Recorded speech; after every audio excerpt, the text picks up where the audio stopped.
I'm gonna turn it over, back over to just normal. Ready to begin?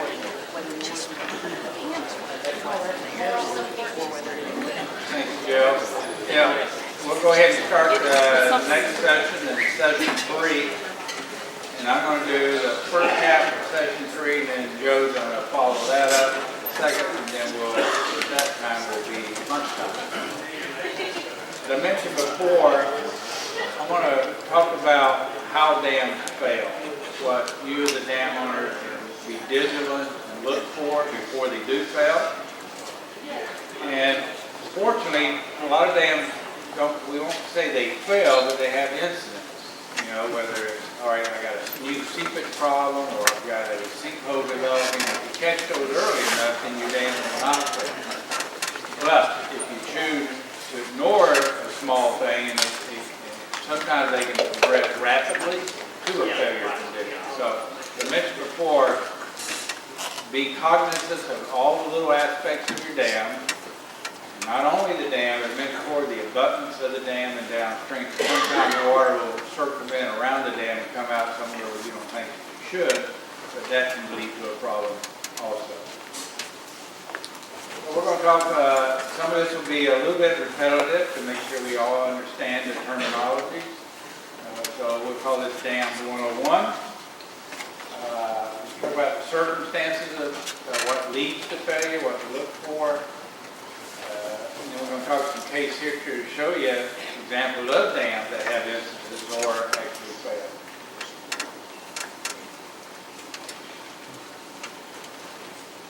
So this is just a reminder of the components of the dam. Because really, things to look for when you're looking at, all right, how can my dam fail? As I mentioned, we're going to assume it's an earth-filled dam. Water's going to try to go through the dam, around the dam, and under the dam. And when you look at a lot of dam failure, particularly if it's not an overtopping failure, sometimes it's the foundation of the dam that fails. Something that there was a geologic imperfection, and then that water got into it, eroded out soil, you had a sinkhole, and then part of the dam collapsed itself. So you look at the dam. As I mentioned before, you also got to look at any conduits that go through a dam. Sometimes there's more than one pipe that goes through a dam. One may be for irrigation. If it's a hydropower, you have penstocks going through dams. Those are always preferred weak points that you have to pay attention to. Concrete spillways, particularly the older ones. Nowadays, the design criteria for concrete spillways have changed. Even though that spillway might have been designed 50 years ago, we learned a lot, and things have changed. So sometimes those spillways, the concrete surface may look perfectly fine, but there may be a void underneath of it that you don't see it until you have a big flood, and then that weight of the water causes the concrete to collapse. So you got to look for little telltale signs of, particularly a concrete spillway, what to look for, what may happen. I mentioned emergency spillways, particularly if they're vegetative spillways. If they do operate, inspect the spillway after they operate. If there's significant erosion, that may be a point, as Joe said, that may not be maintenance. That may go to a repair when you need an engineer. Because when you repair a large eroded gully, you want to use the right type of soil, you want to get it compacted to minimize that same thing happening again. One thing I didn't say about nomenclature. We as engineers, we like to use left and right. Like the left end of the dam, the right abutment of the dam. And the way to determine which way is left and right is if you're standing on the dam, looking downstream, left is left, right is right. So always imagine you're looking downstream. But a lot of people say, well, my south end of the dam. Well, if you're out there, you're not sure which way is south. So the left and right work pretty good. Particularly if everybody understands that nomenclature, particularly even emergency responders, you can give them directions to a spot pretty quickly using left or right. All right, as mentioned, almost 90% of the dams in the U.S., over 90% are some type of earth-filled dam, whether it's homogeneous, built out of the same material, or it's a zoned material where you got clay in the middle and sandier material on the outside of the dam itself. So theoretically, if you got a dam made out of the same material, and you filled up the water is going to follow a similar path like this through the dam. When I showed you earlier about a piezometer, or what we call an observation well, if you drilled a hole through the dam right here and put in a monitoring well, that would show that level of water in that monitoring well. So water, as I mentioned, all dams will leak. So water is going to eventually find it. It may take years to do it, particularly a new dam. That may take 10 years for that water to establish what's called a phreatic surface in the dam. But it will eventually come out either near the toe of the dam, or if it's real sandy, it actually may come out underneath the dam itself. But your dam is going to have this water level inside of it. If you have a zone embankment where you have clay in the middle and more sandy material outside, the whole purpose of this impervious core is to depress this water level down further into the body of the dam. As I mentioned, what you want this back of the dam to stay dry. Because you can mow it, you don't have seepage, it's not unstable. So this core here forces, because it's really a matter of friction. When water flows through dam, the friction of the water in the soil causes that gravity to pull the water down. So this impervious core causes that phreatic surface to be a lot lower. Now, if you develop a crack in the dam or something like that, and you have an observation well, that all of a sudden this surface of the dashed line is going to start moving up. If you had a sinkhole develop, that line might go down because the water is kind of like a bathtub drain. It's going to run down in that drain. So if you have an observation well, and all of a sudden, if the water used to be here and now it's way down here, you say, well, now the back of my dam's dry. That's a good thing. No, it's not, because something caused that water to drain out. And that means there may be a defect in the foundation. So how do we collect seepage and stuff? Say all dams are going to leak. We just want to collect that seepage so we can keep the soil from being washed out of the dam. We can keep the back of the dam dry, and we have a way to measure how much seepage is coming through the dam. It's not so much the quantity per se. It's just that it should be almost constant year around. And you're going to look at it, it goes drops way low or way a big increase. As I mentioned before, there's something going on inside the dam that's not a good thing. So a lot of times you put what's called a toe drain at the very toe of the dam to collect that water comes and collects into that drain. If you want this surface to keep the back of the dam more of it dry, you put a blanket drain basically along the foundation of it. And if you really want to keep the back of the dam dry, you put a chimney drain and a blanket so that water comes down, hits this, drops down, and this whole back of the dam is completely dry. A lot of new dams, when you build a new one, we put in a chimney and a blanket drain combination, and it may have also a toe drain. Concrete gravity dams. This is actually a picture of how old concrete dams used to be built. Particularly these old masonry dams for these flour mills, is that the dam on the water side used to have a batter to it, and the downstream side used to be vertical. That's really the backwards way you should do it. That dam should be flipped around where the upstream is vertical and downstream. That's, for some reason they built them this way, but they're not as stable as if you turn it around the other way. So the concrete dam, you look at how do they fail? Almost exclusively worldwide, they fail because there's a defect with the foundation. Concrete dams are heavy, so the weight on underneath the dam and on the abutments of the dam is extreme. And sometimes there's an old ancient landslide or something that nobody knows about, and you fill up the water, the foundation fails, and then the dam. Concrete, a solid wall of concrete generally does not fail. It's what supports it. This is a small, this is actually up in Richmond. It had an old masonry dam. It's a country club, and they used the water for irrigation. And the dam was over almost 100 years old, made out of, it was a masonry, rubble with cementitious material, and over the years of going through wet and dry and freeze-thaw cycles, it was deteriorating in a partial failure mode, and they basically used roller compacted concrete, the same material they used at Saluda Dam, to build a new, little smaller gravity dam, only 18 feet high. But again, gravity dam is just the weight holds it in place. Sometimes on an earth-fill dam, you may have a gravity section that's the spillway. That may be almost like a gravity dam, but it's a combination of a gravity dam with an earth embankment on one or both ends of it. All right, spillways. We talk about failures of the dam. You can actually have failures of the spillway, which can be just as bad. The consequences of a large spillway failure can be just as bad as the dam itself. As I mentioned before, the spillway, the principal spillways establishes your normal pool of the lake. Spillways allow to have not only the normal flow, but the big floods that might happen.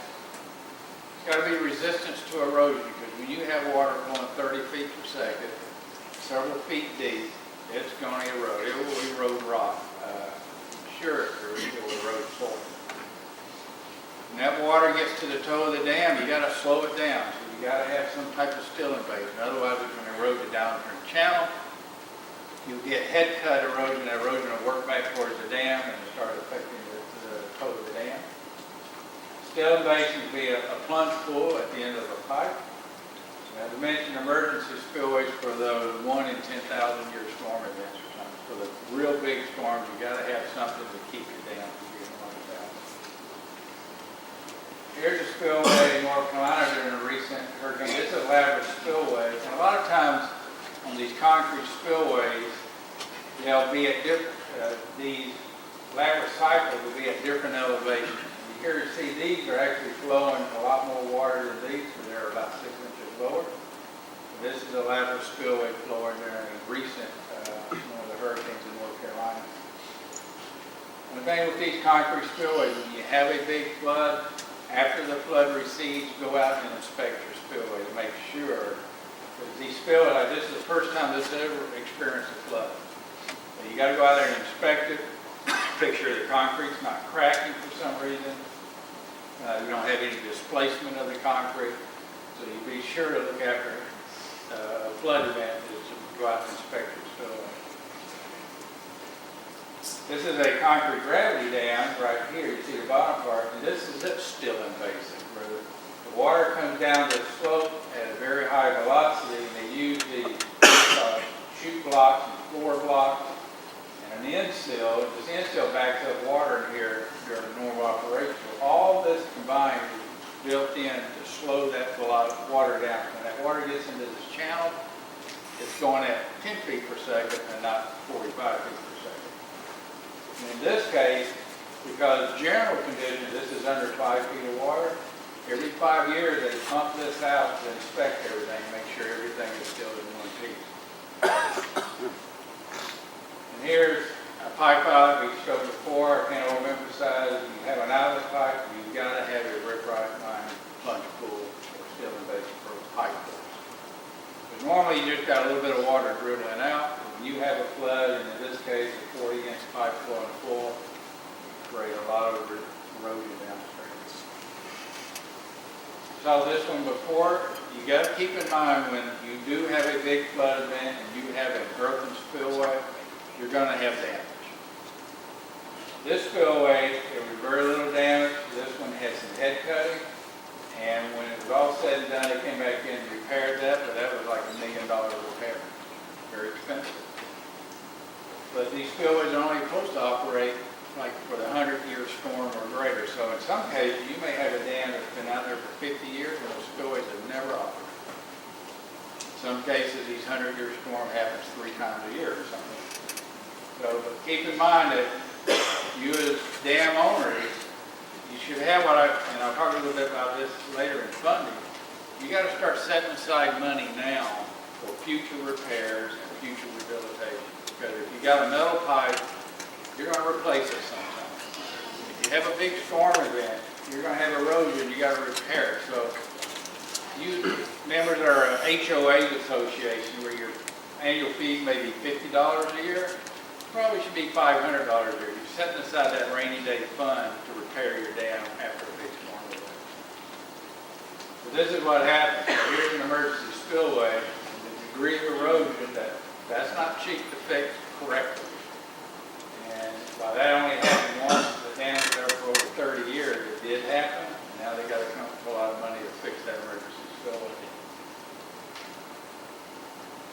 You know, that outlet structures, a lot of these, your low-level pipe, your principal spillway pipe, sometimes they're located at the bottom of the dam, sometimes they're located in your spillway. But you have to, it's always important to have a way to drain your lake, lower your lake during an emergency. So if you went out there and you found a sinkhole developed, and it's getting larger, you really need to be able to drain your lake. So you need a means to do it and do it rather promptly. So here's a typical, what looks like a gate valve on a low-level outlet. These things have a low gear ratio, meaning this is a pretty stout guy, but probably everybody in this room could open and close that gate with very little effort. Those things, the gear things, it's easy to turn that, to open and close the gate. But what you got to be careful about, because of that, if you close the gate and you still say, maybe I'm not sure it's exactly closed, I'm going to turn it 2 more times, this is what happens to the gates, they'll bend. And then you got, and these are stem guides, sometimes they'll break off the concrete. So you got to be careful when you're operating the gate, is not to try to overclose the gate, because then you end up damaging the stem itself. Also, we tell people, particularly if it's a new project, you need to exercise the gate at least once a year. That doesn't mean you need to open up the gate all the way, but you want to make sure it's not frozen shut, so you just break it, open it up maybe a 1/4 inch, 1/2 inch, to make sure it does, it's not stuck.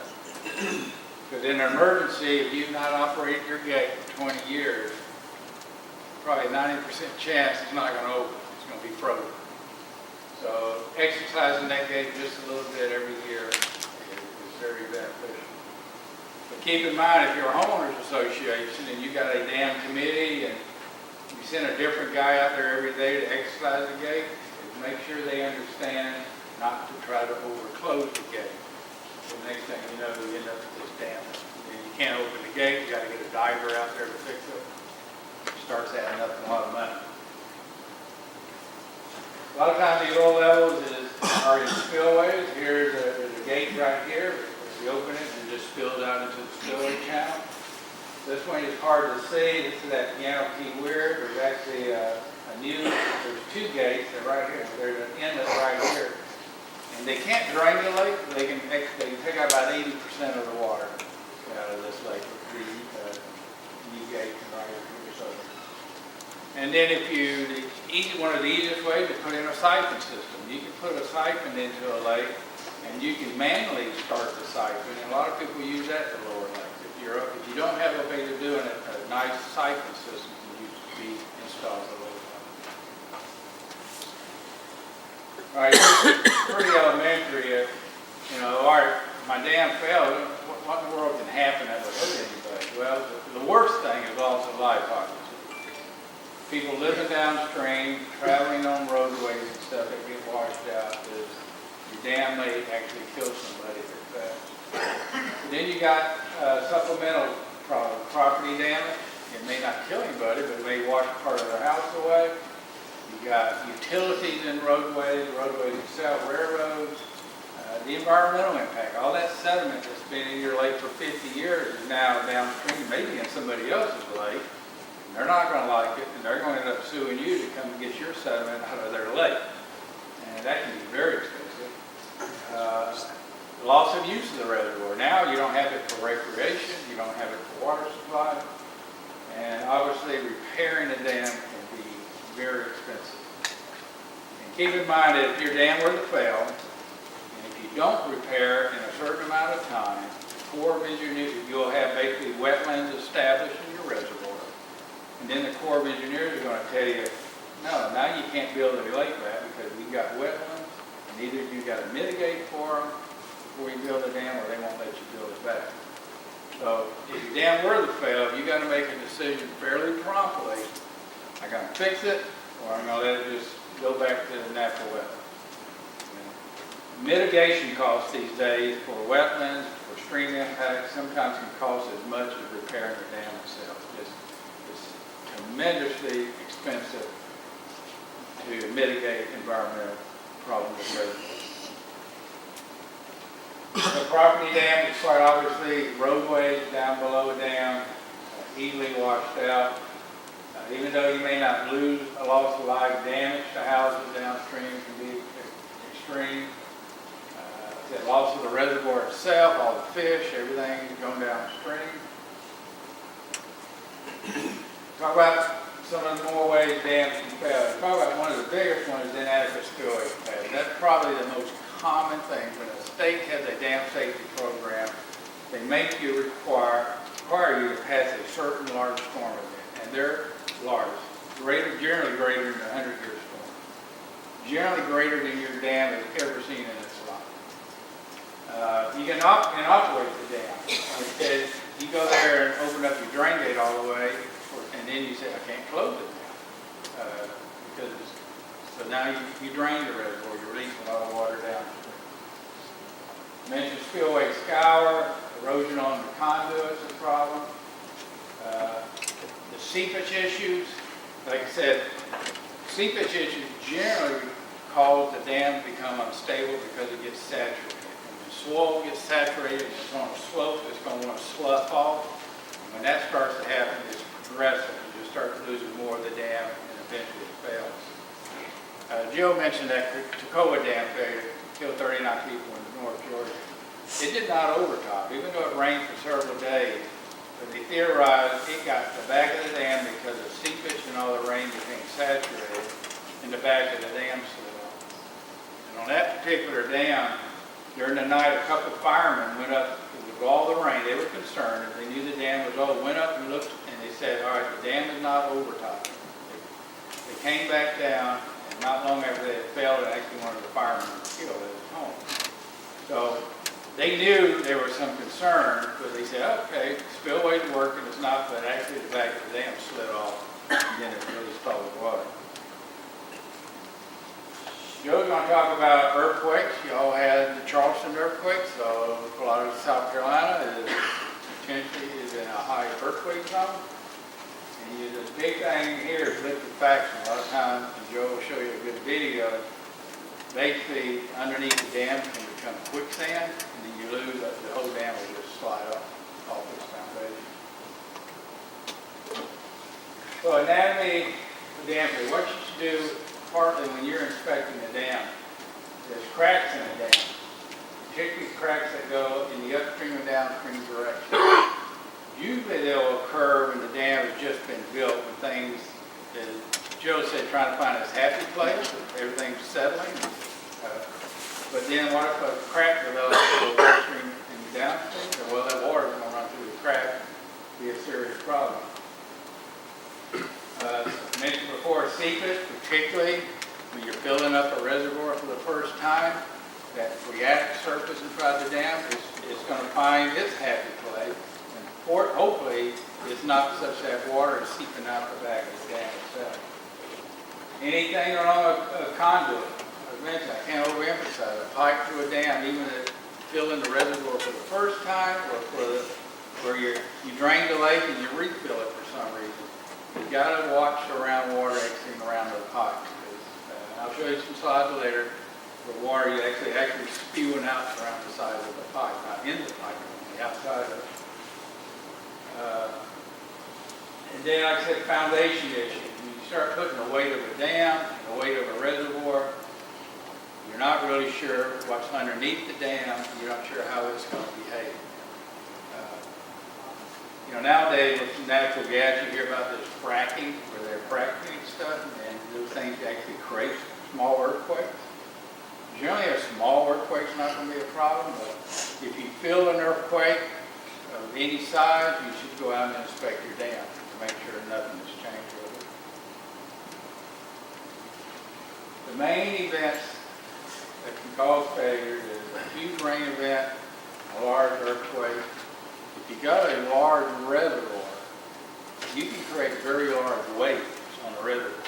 But you got to have a large reservoir to really be concerned with wave actions causing serious erosion of the dam.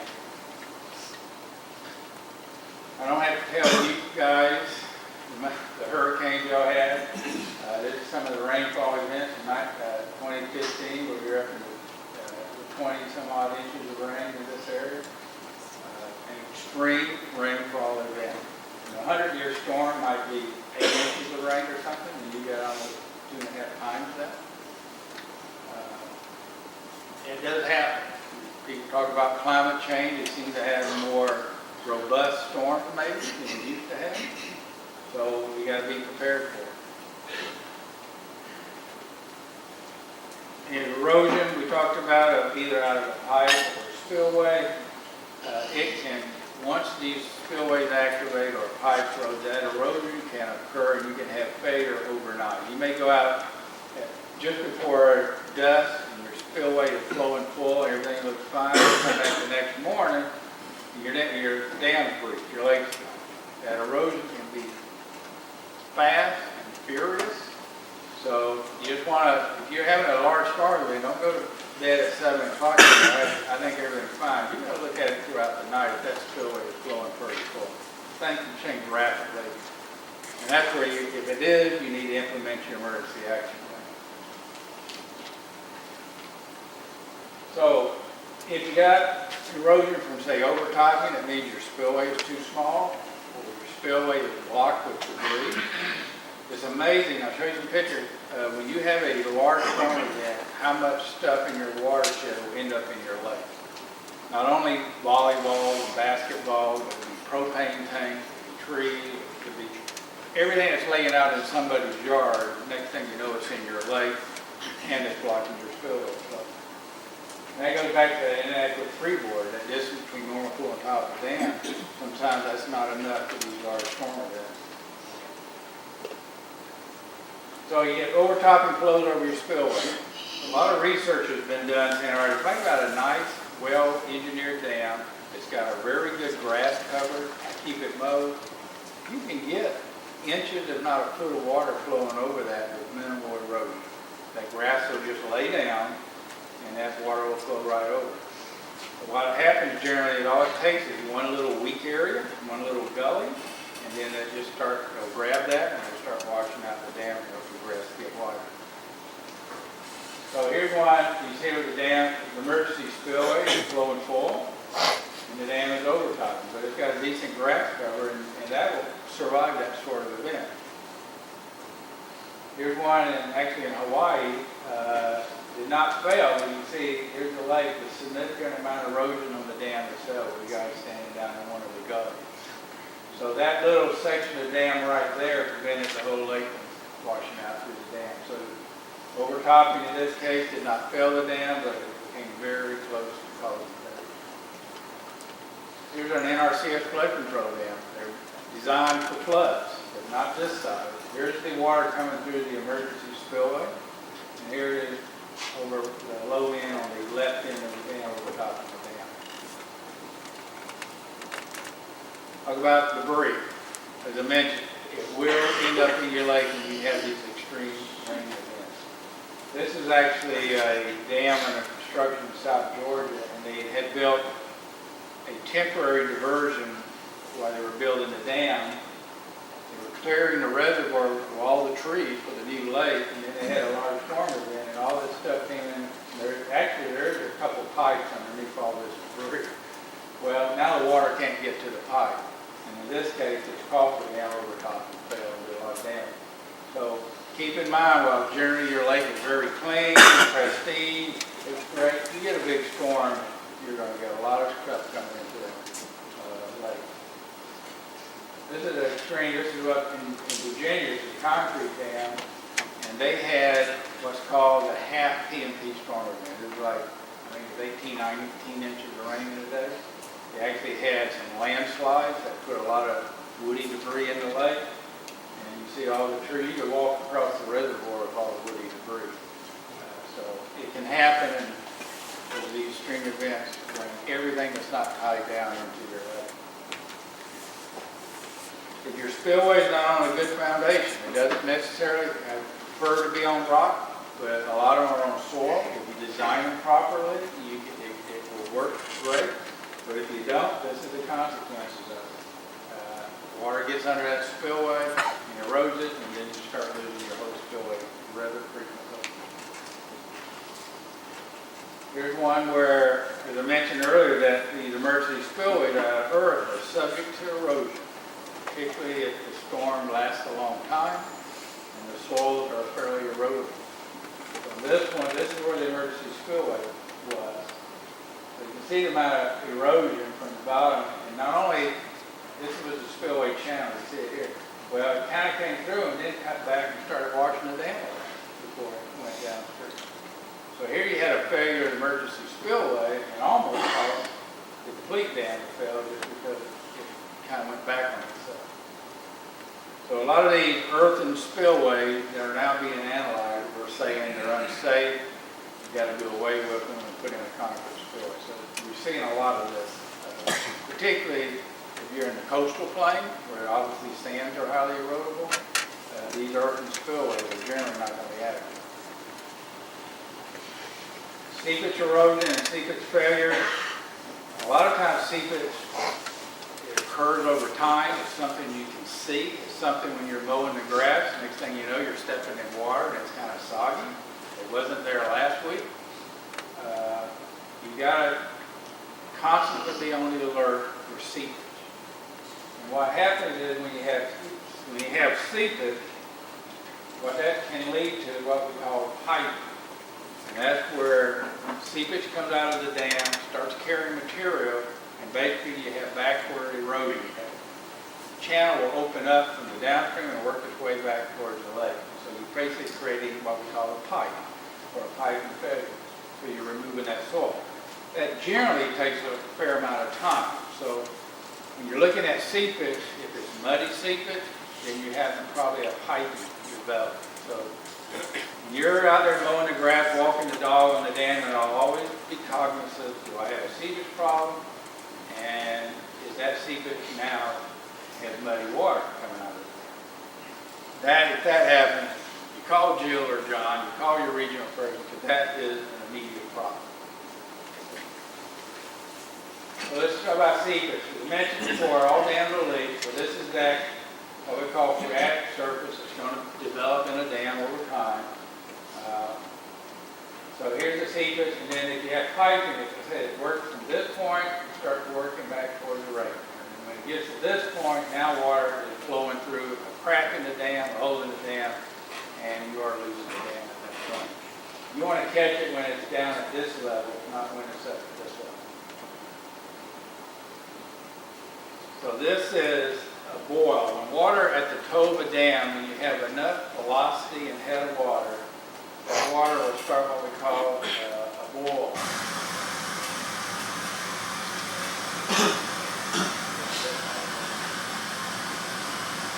Got a video set.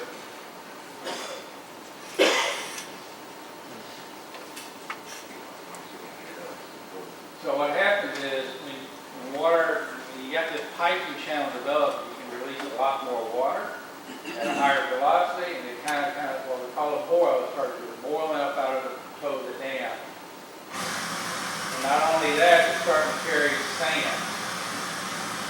At that point, we know we've got an active problem. The dam is in an early state of failure. That is a serious problem. That's one of those problems where you want to let the state know, and you also want to maybe start thinking, I got to lower my reservoir. We're going to try one more time.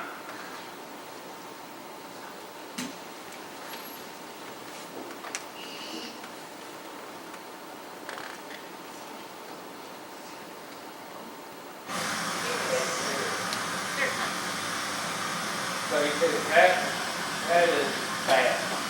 And this was a dam in South Carolina. Yeah. So you have normal seepage, but when it starts boiling out, now you have this piping channel develop. It starts to release more water. And as this piping channel works back towards the lake, that's going to get bigger, more water, more soil. Like I said, you're really having an active state of park failure.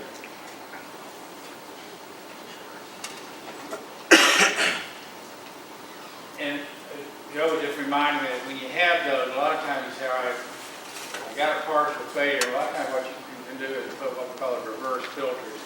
Sand and gravel, basically putting weight over it. You still want the water to get out, but you don't want the material to get out. So in an emergency, we can put a real quick what's called a reverse filter over it to minimize, buy time, maybe drain the reservoir, load the reservoir before it fails.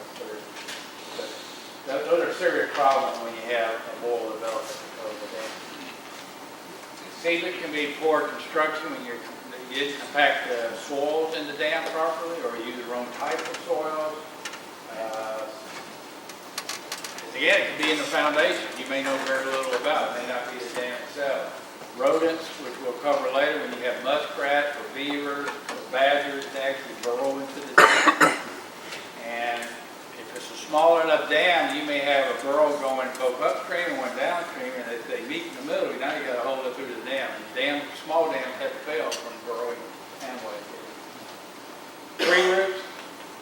I guess you probably all heard engineers don't like trees on the dam.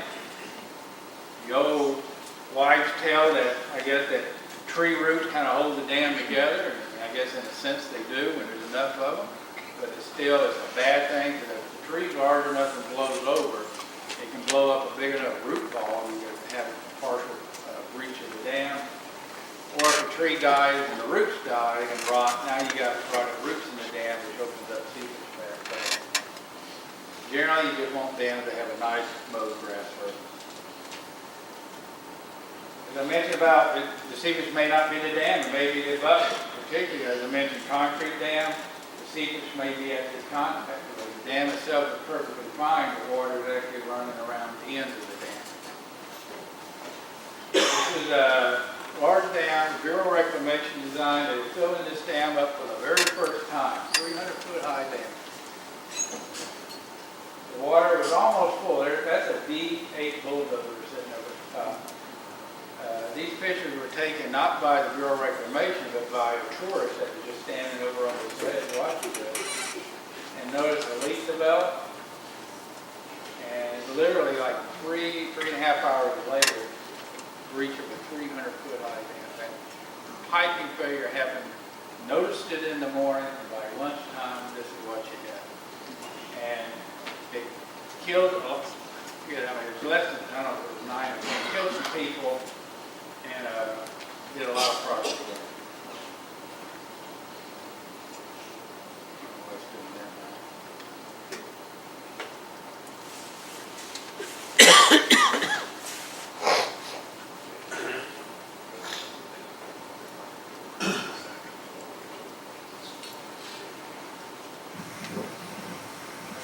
So here's a video of the active large seep in the dam. Now, the good news is that's clear water right now. Sometimes what you'll find with these piping failure is it'll run clear for a while, and then you'll have a partial collapse, it'll run muddy, clear, and that's where it goes. But if you see that, you know you got a problem, and it probably is not, if you stay there long enough, you'll probably turn muddy and clear again muddy. Bad problem. Seepage around pipe, conduits, as I mentioned, the weak point in the dam. It's not built right for sure. You got to be cognizant of that. So if you go out on, this is a pipe through a spillway, if you went out there and saw this happening, and you can see it's muddy water, you've got a serious problem. There's one where it eroded again, seepage along the pipe, and you walk back in this cave underneath part of the dam, you see the amount of sediment. So generally, if your dam's been there for a long time, you got a pipe, and if it's corrugated metal, that's got its own problem. But if it's a new repair or a new dam, and their lake's filling up for the very first time, and that's why most state agencies will have a filling schedule. When you're filling up the lake for the first time, or after a major repair, you can only fill it up at a very slow rate. So you have time to monitor everything. You see a bad condition, then maybe the lake's not full, and you can pull the lake down and save the dam.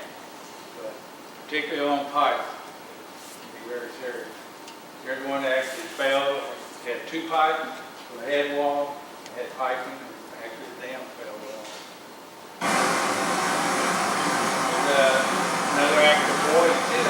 material come out of that hole.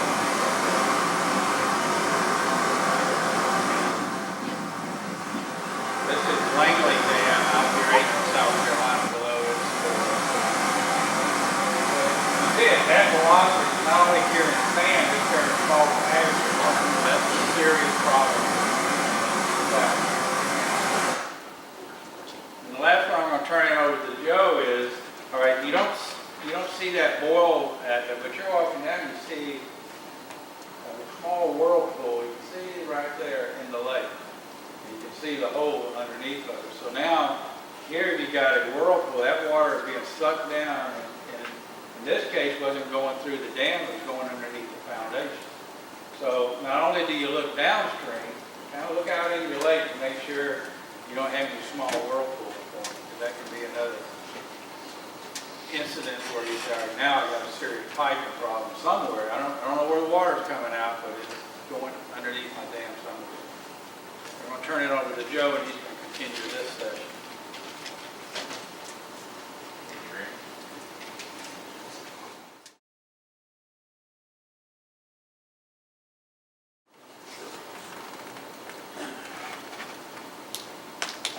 While we're waiting for this to load, one thing to note real quick about Teton, which Randy touched on.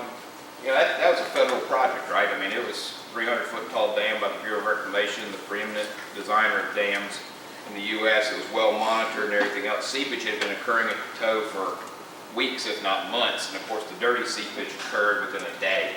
And literally from 7:30 in the morning to the time that the hole opened at 9:30, and then the full breach at 11 and reservoir drained by 8 p.m. If you see dirty water, it's a bad day getting ready to happen.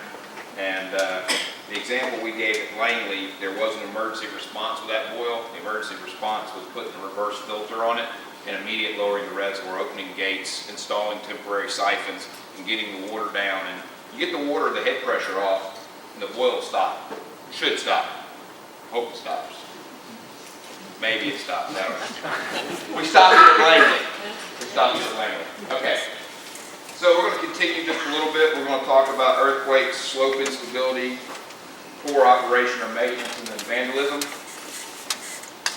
We're going to talk a little bit about primary causes of dam failures, inadequate spillway size due to seepage and stability. Some of this is going to be a little bit of repeat. We're going to do a few examples here in just a moment. So South Carolina, as everybody knows, there was a little earthquake in Charleston 120 some odd years ago, did a lot of damage. It never fails.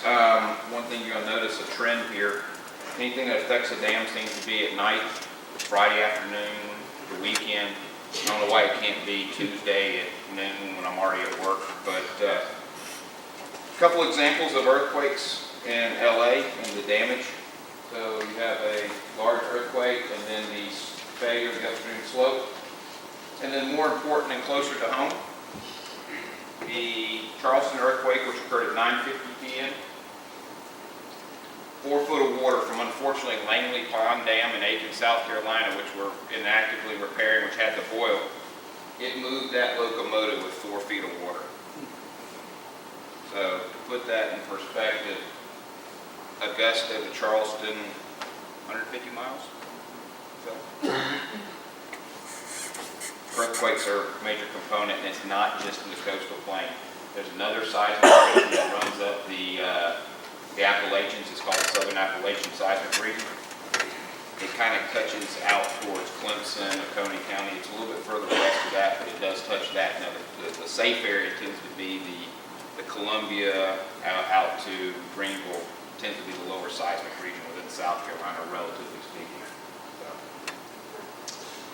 Something to look for if you have an earthquake: cracking. Any cracking, as a matter of fact, but in this case you have longitudinal cracking in the upstream, downstream direction. For scale, that is a field book. Pretty good sized crack deformation as a result of the cracking. One thing to keep in mind, after you had an earthquake, it's not necessarily an immediate response. It's not go out there and look at it 1 hour later and say, okay, everything's good.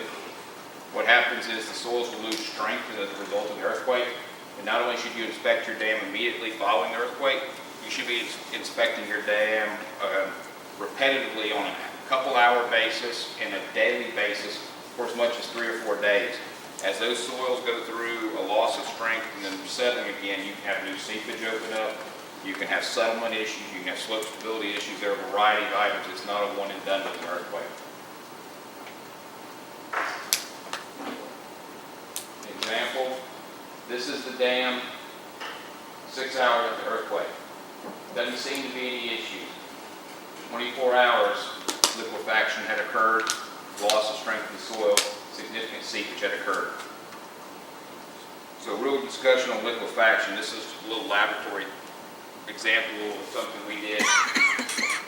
That's just a small weight sitting on the land. It seems to be perfectly safe. It is sitting on a shake table to simulate an earthquake. As soon as the earthquake happens, the weight falls over due to loss of strength, but to simulate the seepage occurring, it's actually floating a golf ball that was completely buried. So what's happening is it floats. The soils lose strength, lose touch. Items will come to the surface and your slopes will actually move. Once again, several hours. Noise a little bit annoying. Several hours afterwards. So, seismic events that you feel, as Randy mentioned, you should inspect the dam if you feel it.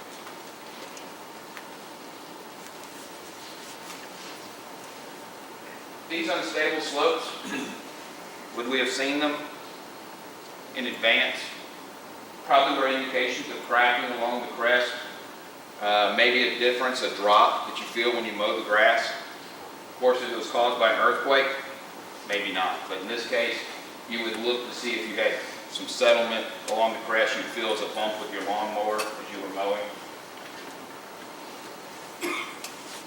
Things that are a little bit more obvious would be inoperable gates that you need in emergency, poor maintenance of the embankment, and plug drains. We've talked a little bit about block spillways, but plug drains. Drains are critical to the performance of the structure, both on an everyday basis, as well as during an earthquake. You've got to control the water pressure within the embankment. That's a real bad day. The saving grace here for most of the folks in this room don't have radial gates or tainer gates. If you have radial gates or tainer gates, you should have an inspection. If it's FERC regulated, that's Federal Energy Regulatory Commission. There's an inspection schedule to include when you do rope inspections, when you actually do structural inspections, etc. Maybe a little more close to home. Probably a gate structure that a few of you may have.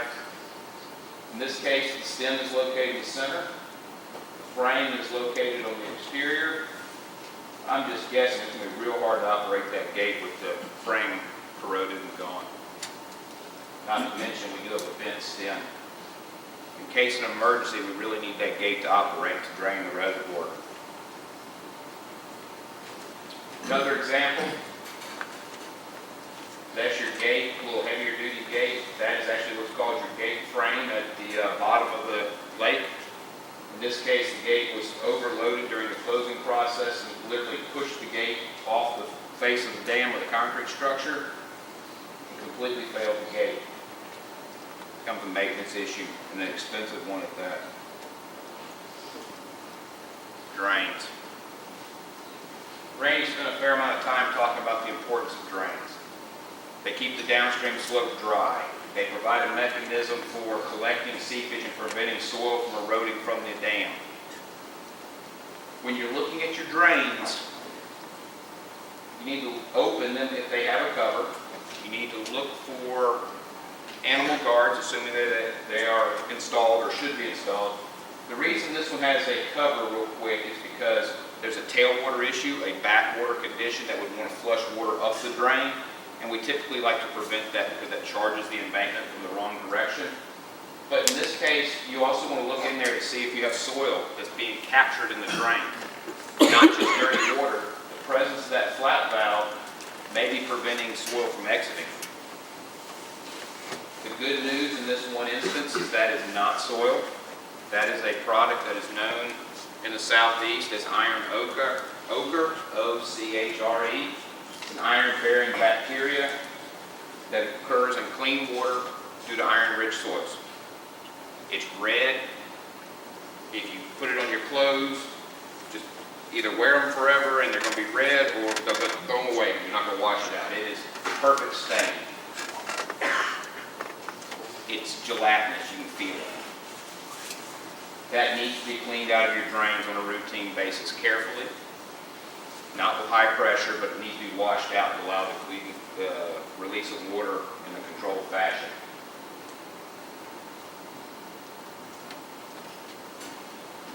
Here's another example of the iron ochre in this case. Different setup for an animal guard. Completely ineffective at that point due to the presence of iron ochre. Failure to clean it, it turns in from a gelatinous substance to a very hard substance. It does get harder with time. The one thing I will tell you is if you see water on the ground and it looks like you have an oily sheen on the surface, I am not a biologist, but I've been told by biologists that's the beginning of the iron ochre forming. That is the first chemical reaction that makes it look like an oil, but it is not an oil. Whether that's true or not, ask a biologist. Makes for a good story nonetheless. Animal burrows. Oh man. Who would have ever thought an animal burrow would fail a large dam? Muskrats typically burrow in the upstream slopes. Beavers build dens around your riser structures. They hate the sound of moving water. Y'all know most of this. And woodchucks will dig burrows on the downstream slopes. So here you have a variety of animals that are doing everything they can to impact what you're trying to keep safe. We've literally been in principal spillway conduits that beavers have built lodges in. That's a scary thing to walk into a beaver or walk in a pipe and see a beaver there. Example, muskrat burrow working from this direction, or possibly even a beaver. Groundhog or woodchuck, your preference, working this direction. They will get dangerously close. In some cases, allow the water to actually transmit through the holes. Dams do fail in that fashion. Gentleman standing in a sinkhole. It's a depression. I don't know if it's a sinkhole classically due to the solutioning of the material or collapse of an animal burrow, but any way you put it, it's not going to be good. Trees. I agree with Randy. There are going to be a lot of folks who are going to tell you trees are holding the structure together, and in a short-term response, that's probably a true statement. It's probably helping. But everybody's seen a tree blow over in a windstorm, and the root ball is enormous. Depending on the location of that tree, it could breach the crest here and allow water to go out, in which case you get a cascading type failure event. It could be located at the toe, and your slope stability begins at the downstream toe. So if you were to remove the soil, the weight from the toe, you can actually begin slope instability issues by the loss of the tree. The other thing that Randy did not mention, which I think is important, is depending on the species of tree, trees can drink up to 200, consume up to 200 gallons of water a day. So what will happen is there are seepage conditions happening on your earthen embankment dam that you cannot see when you have large trees on it. It is hiding the seepage from you. Now, I know there's going to be a lot of folks out there that are going to say, well, the trees are a visual benefit, or they something I hate to get rid of, and there's going to be a lot of stuff like that. I will tell you, there's been some recent research done, specifically by the Corps of Engineers, that tells you where you can build certain trees, or excuse me, where you can plant certain trees on a structure. But if we're talking about a typical dam having a 3-to-1 slope, you're going to end up with a 6 or 8-to-1 slope, and you can only plant them out beyond the 3-to-1 dam template, because they want the roots to stay out of the dam template properly. So people are going to say, well, there is documentation allowing trees on dams. Yes, but the trees aren't really on the dam. They're on some field that's placed adjacent to the dam proper. The Corps of Engineers is still saying the dam proper has to be tree-free.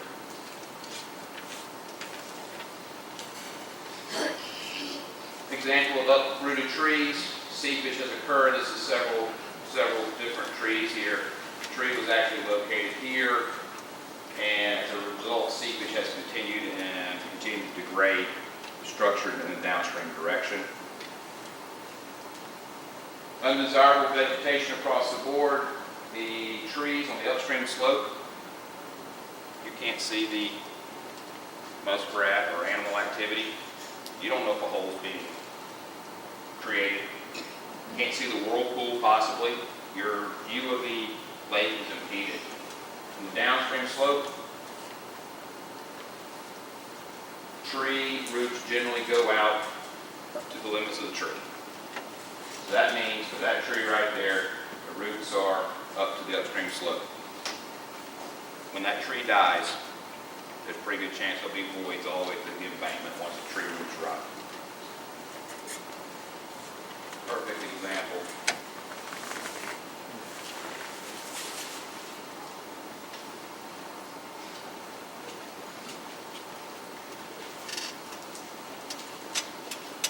From a maintenance point of view, and maybe a little bit out of place, and probably should move it to another location in all honesty.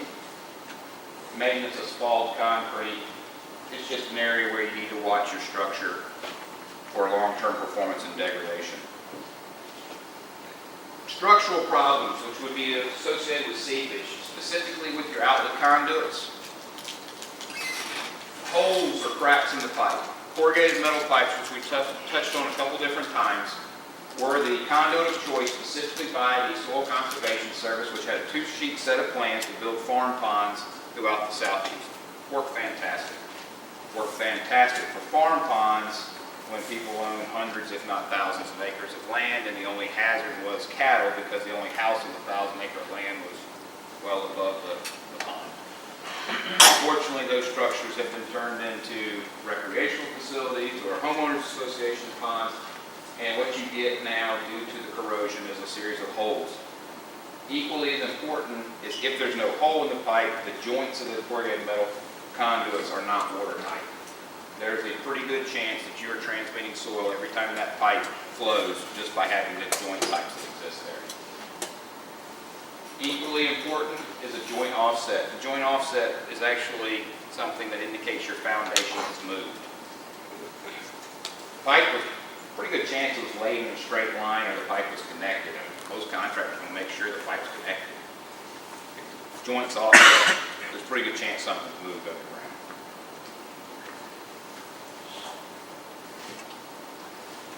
How would you inspect for something like that? Well, I've crawled up a few. Really thankful for modern technology and remotely operated cameras. They're a lot cheaper than me crawling up a conduit, and they'll go in places I won't go. There's a lot of folks out there that will camera a conduit for, we'll just say less than $2,000. I've seen them do it for less than $1,000. You get a video recording. It's invaluable for long term. You can say you do it once every couple of years, once every 5 years. You can monitor the condition of the conduit and compare it year to year and say, well, there doesn't appear to be any changes to my conduit, which is important. In this photo, you have a leak at the end of the conduit. It's washed away a lot of different material.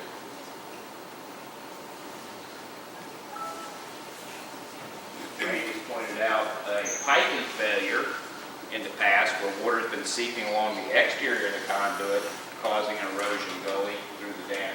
In this instance, leakage from a pressurized conduit has eroded the dam. Generally speaking, pressurized conduits should be avoided in earthen embankment dams. Not going to suggest it should never happen. 100-year flood, if the conduit gets pressurized, all right.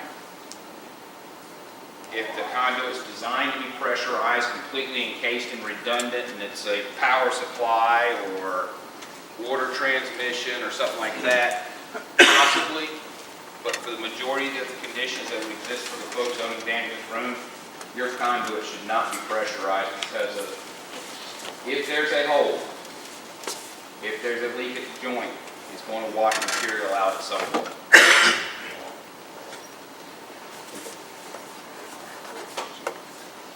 Maintenance issues. times. We've touched on the career that corrugated metal pipes has made for most engineers and dam business, but here's another example of an attempt to just maintain the lake even though there is a failed corrugated metal pipe.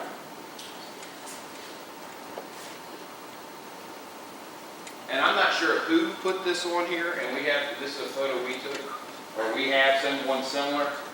I don't know if this was original design or if it was an afterthought because the upstream riser was leaking, but going through the pressurized conduit discussion, that's just a bad idea. It's corrugated metal pipe. There's a pretty good chance there's holes in it from corrosion. Real good chance the joints are leaking. And if it's doing that downstream end, what do you think that's doing in the embankment? Eroding soils. If you're going to put a valve on a pipe, please put it on the upstream end, unless the conduit is designed to be watertight. Spillway scour, which we touched on. This is a structural spillway terminating into a gabion line outlet channel. In this case, the gabions were founded on an erodible surface. And so while the gabions are actually in pretty good shape, and the concrete is in pretty good shape, maybe not enough thought given to what the foundation of the gabions were, and as it eroded, the gabions on this side were lost and then get undercut on the upstream underneath the spillway. Another picture of spillway scour. This is downstream of the principal spillway conduit, fairly substantial. That is a paved road. Not going to be a real good day, but you've lost most of the embankment material into the roadway. From an auxiliary spillway point of view, which we did touch on briefly in some other cases and other discussions, there was a soil covering, but this one was evaluated with more modern technologies. But you can see the extent of the soil cover that did exist at one point in time that has been stripped off to the rock surface.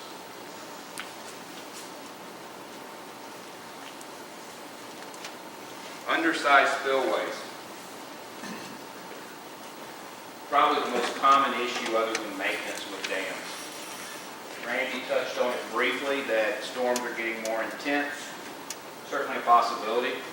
We still only have about 120 years of record, so if you think back over tens of thousands of years, we're still catching up with what Mother Nature has been able to develop from a hurricane or thunderstorm perspective. So we're still refining all the engineering as to what storm's 100 years and what storm's a 50-year event. But what we're finding is many of the structures that were built 50 or 100 years ago had undersized spillways. This is a project in South Carolina, near Columbia. October 2015, left abutment of the dam was nicely removed as a result of the flood conditions. What's interesting on this project is the gravity structure remained, and if the gravity structure had been carried all the way across, I think the dam would have stayed put. They decided to, original designers, unknown, we don't know why, I mean it's 100 plus years old, decided to build the gravity structure here and then an earth embankment, presumably for cost, if I were a betting person.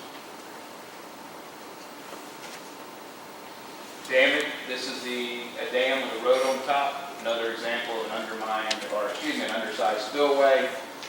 You've got damages to power, damages to access to the road, other utilities in the upstream slope.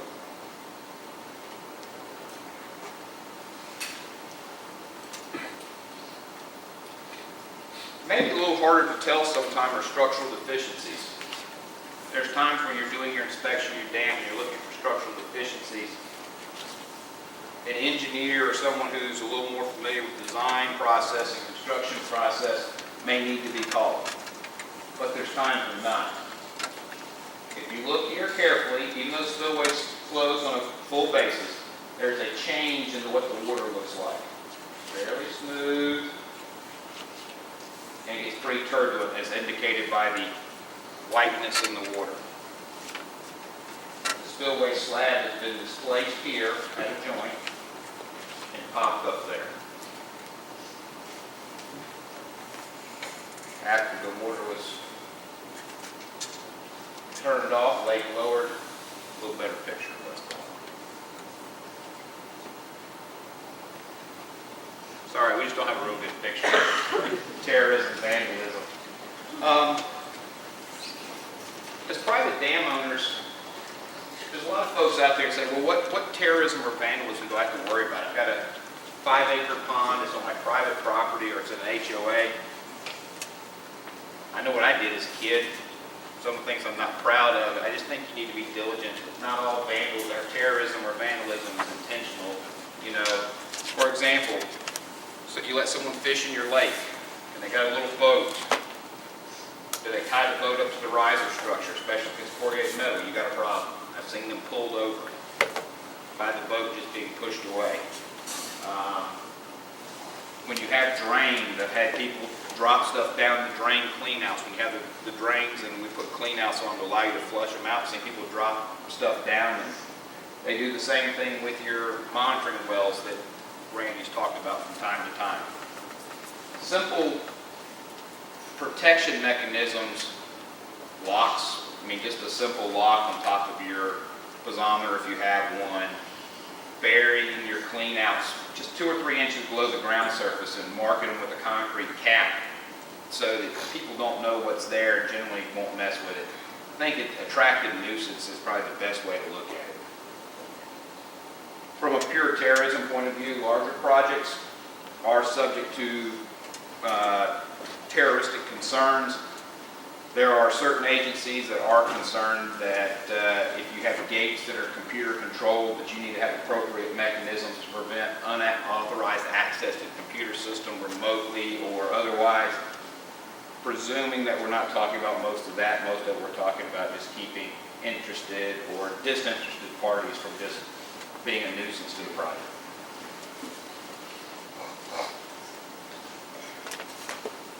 So we've talked about a little bit about dams failing, sloughing and overtopping.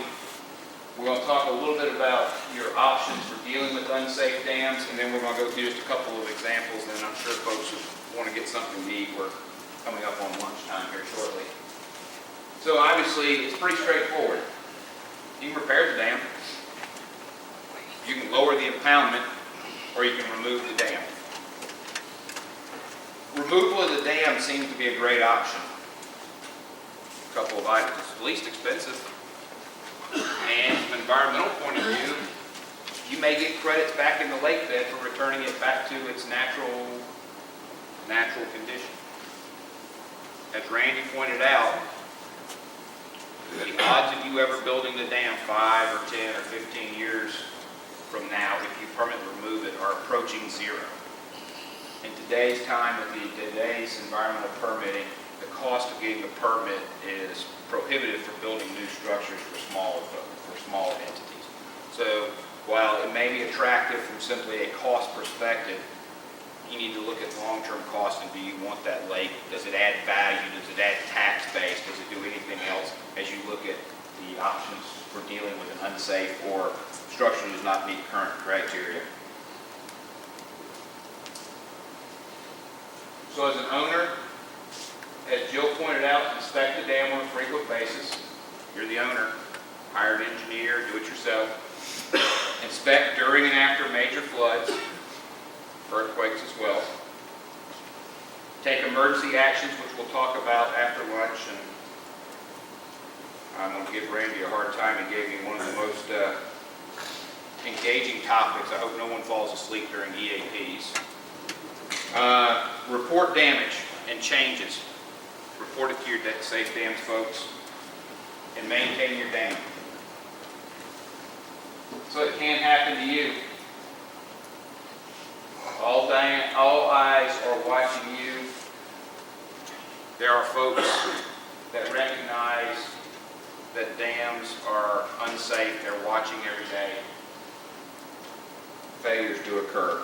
So let's talk about a couple of them.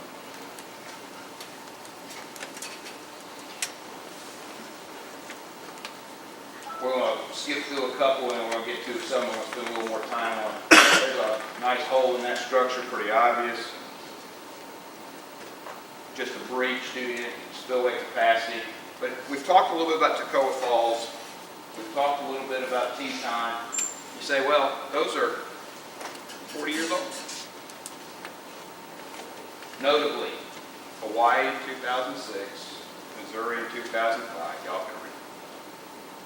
Not to mention the ones that have occurred in South Carolina more recently in 2015 as a result of flooding. But these are some notable ones. And we're going to talk about briefly about Toccoa as to why it's important. Jill said 39. Paper article the day following says 37. She's correct. Additional folks were unaccounted for when the paper was written. There's a view of the dam. I would imagine it's similar to some of the dams that exist in Georgia, South Carolina, North Carolina. Vegetation, earth fill. Consider the damage it does. That dam was not 300 feet. It wasn't. It was not Teton. By the way, Teton killed 9 people at 300 feet. Kelly Barnes was 38 feet and killed 39 people. The EAP played a major role in Teton, and timing played a major role. As you will hear, this occurred at night. Kelly Barnes occurred at 1:30 in the morning. Teton occurred at noon for all intents and purposes. People were at work.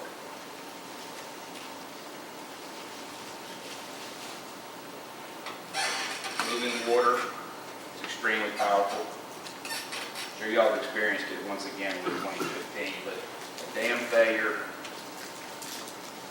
puts it in perspective. Okay, please don't ask me to pronounce it. Hawaii, March 14, 2006, killed 8 people. Really a relatively small impoundment. Very well-defined drainage path. Kind of looks like something you might see in the EAP, which we'll talk about. Occurred during heavy rainfalls.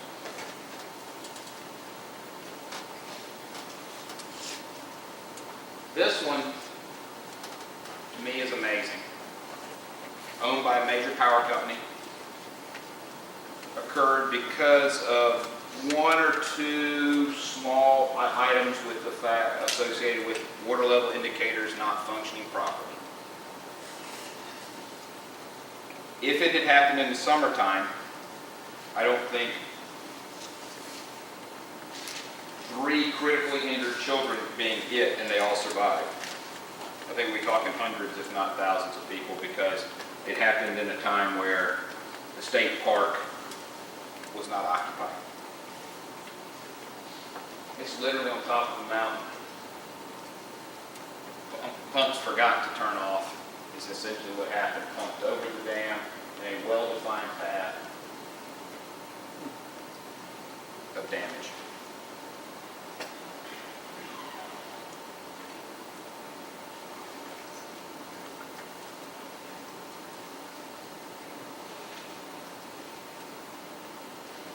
In New Jersey in 2000, similar rainfall to what happened in South Carolina in 2015, depending on exactly where you're at. We'll call it 15 to 20 inches of rain.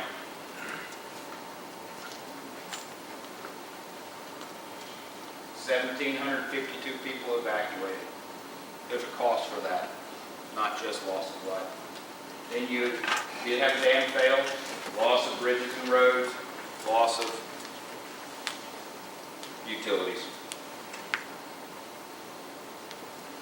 Estimated damages, and I'm not aware of any loss of life, over $100 million.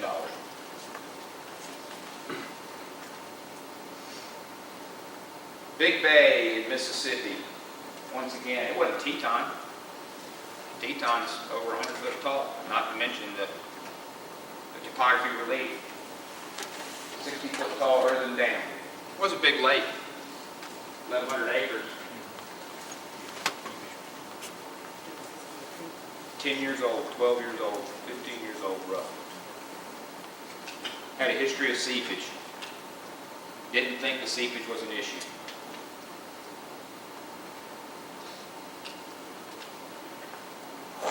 Saving grace on a big day before we move on, it happened in the middle of the day. I don't know why I don't get those, but that's not the point. And New England 2005 floods, a little bit different one we talked about. Wettest October since 1905. Once again, we're going back based upon a history of 100, 125, 130 years. Not necessarily the wettest time period that had ever occurred, just the wettest that we know about. There's the damage in south central Massachusetts. Dam failure.